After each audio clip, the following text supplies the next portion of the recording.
Às vezes recebo mensagens de pessoas que querem estudar psicologia, mas que não sabem quais é que são os livros ou os manuais que vão ser precisos durante o curso. A minha resposta mais breve é de que na universidade nós não temos um manual para cada cadeira ou disciplina como tínhamos durante o secundário. Como tal, eu não consigo agarrar, fazer uma lista e dizer-vos, olhem, são estes os manuais que vocês vão precisar. Porque isto é algo que acaba depois por depender muito tanto de universidade para universidade como de professor para professor. Naquela que tem sido até agora a minha experiência na Universidade de Coimbra, existem alguns professores que no início do semestre vos recomendam alguns livros. Livros esses que vos poderão ajudar nessa cadeira em específico, mas que por norma não são sequer uma síntese de toda a matéria da cadeira. Por norma são até um complemento àquilo que vocês já ouvem nas aulas, ou seja, são livros que acabam por ser muito teóricos, muito densos, com muitas páginas e isto quando não são escritos em inglês. E como devem imaginar, ou não,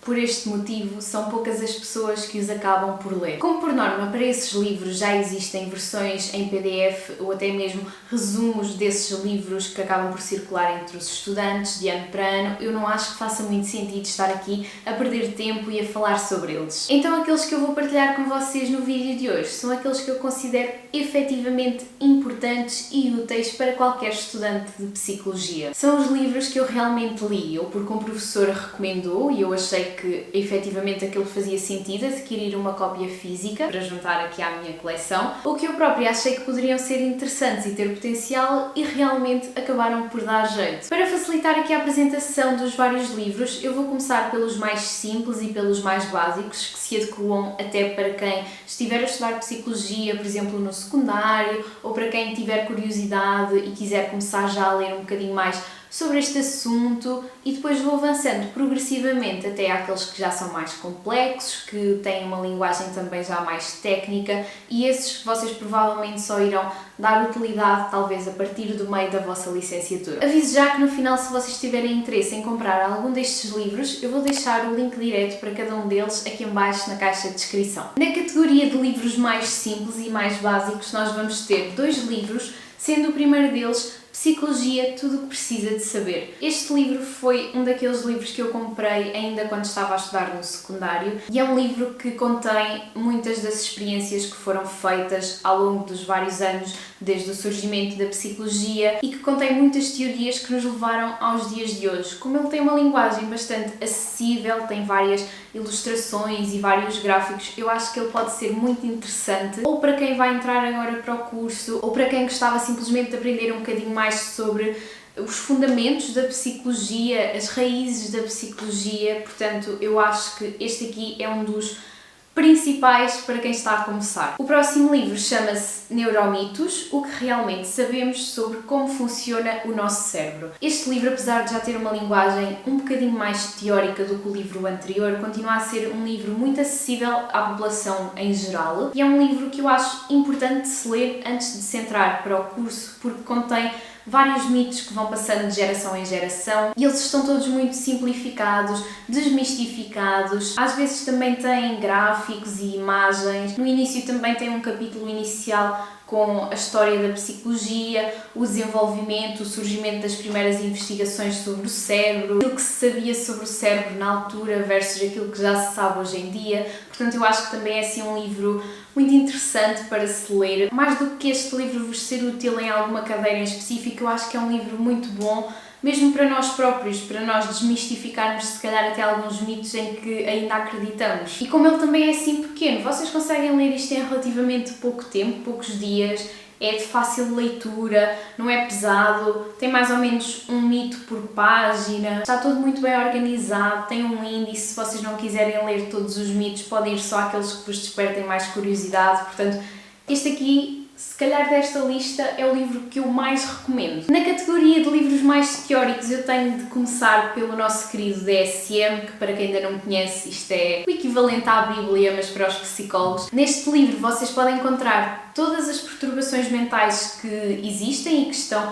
estudadas, tem tudo sobre todas as perturbações mentais, tem os critérios de diagnóstico, a prevalência, fatores ambientais, o que é que pode influenciar, se são fatores genéticos, as comorbilidades que existem entre as várias perturbações mentais. É um livro bastante teórico, bastante grande, mas é completo, percebem? Este que eu ainda tenho é o DSM-5, é a quinta edição. Atualmente já existe uma nova edição que foi revista, contudo eu acho que ainda não existe em português. Este é um livro que é caro, não vos posso negar isso, mas é um livro que no meu caso fez sentido investir o dinheiro porque eu queria seguir a parte clínica.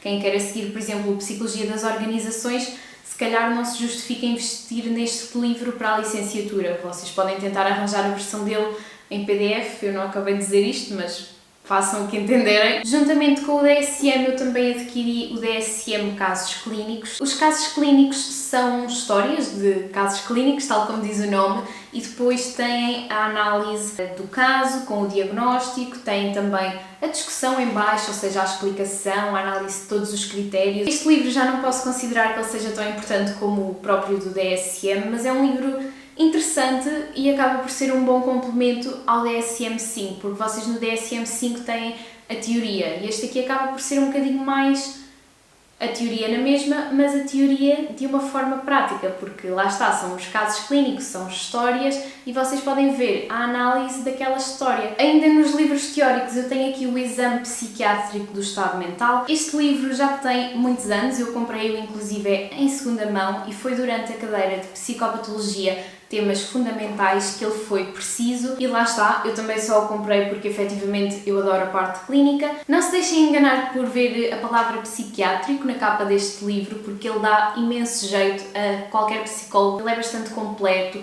muito aprofundado e no final vocês têm também um capítulo com casos práticos, casos clínicos, as tais histórias e depois a interpretação da história que vos é apresentada. Este livro ainda considero mais fundamental do que este, mas tendo em conta que este livro, apesar de parecer assim pequeno, ele é muito teórico e tem bastante informação. É útil, mas já é assim um livro mais denso, digamos assim. A seguir quero-vos apresentar dois livros da coleção Intervenção em Psicologia.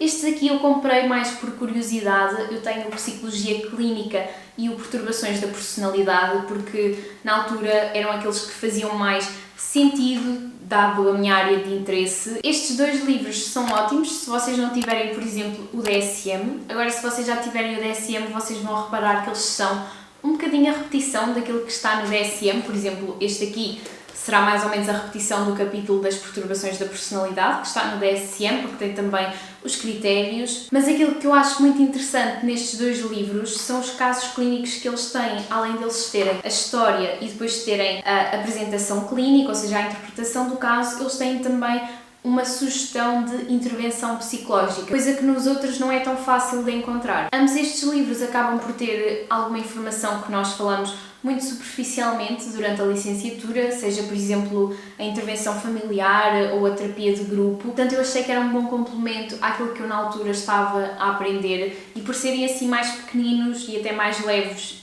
e baratos do que o DSM, são bons livros para eu vos recomendar. Passando aqui à última categoria, eu vou falar-vos de 4 livros, cada um deles específico para uma área diferente da psicologia. O primeiro livro que eu vos quero falar chama-se Social Psychology. Eu penso que este livro nem sequer tem nenhuma edição em português e este foi um livro que eu utilizei na cadeira de Psicologia Social. Apesar de ele estar escrito em inglês, ele está muito bem dividido nos vários capítulos. Cada capítulo no início começa com uma pergunta para vocês irem desenvolvendo, tem alguma bibliografia recomendada e tem também bastantes esquemas que facilitam, sem dúvida alguma, a compreensão da matéria e no final tem também um resumo com as principais ideias sobre essa matéria.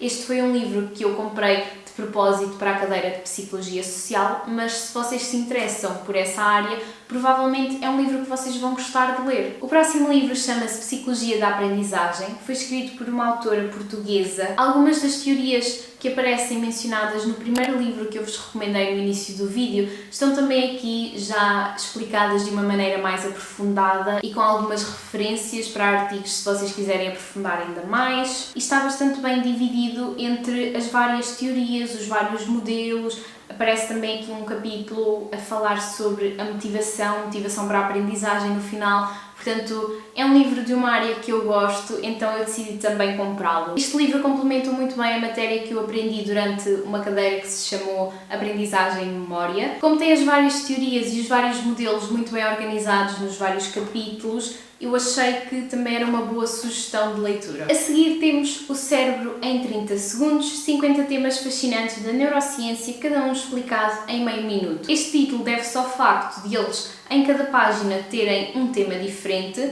e todos estes temas estão muito ligados à parte da neurociência e da neuropsicologia. Quem se interessar por neurociências, pela parte mais cognitiva, por neuropsicologia, vai certamente gostar de ler este livro, porque apesar dele já ter alguma informação mais avançada, ele está explicado de uma maneira bastante simples e curta. Vocês em cada página têm quase que um tema diferente, cada página aborda um assunto diferente. Alguns assuntos são mais complexos, outros provavelmente vocês até já ouviram falar, mas dá-vos assim um conhecimento superficial muito alargado sobre a parte cognitiva. Por fim, mas não menos importante, para todas as pessoas que me mandam mensagens com receio relativamente às cadeiras de estatística, receio em voltar a ter matemática, eu recomendo-vos um livro sobre o SPSS. Para quem ainda não sabe, o SPSS é um programa que vocês podem instalar no vosso computador e serve essencialmente para vocês fazerem análise de dados, análises estatísticas. Eu, na altura, quando estava a ter essas cadeiras, comprei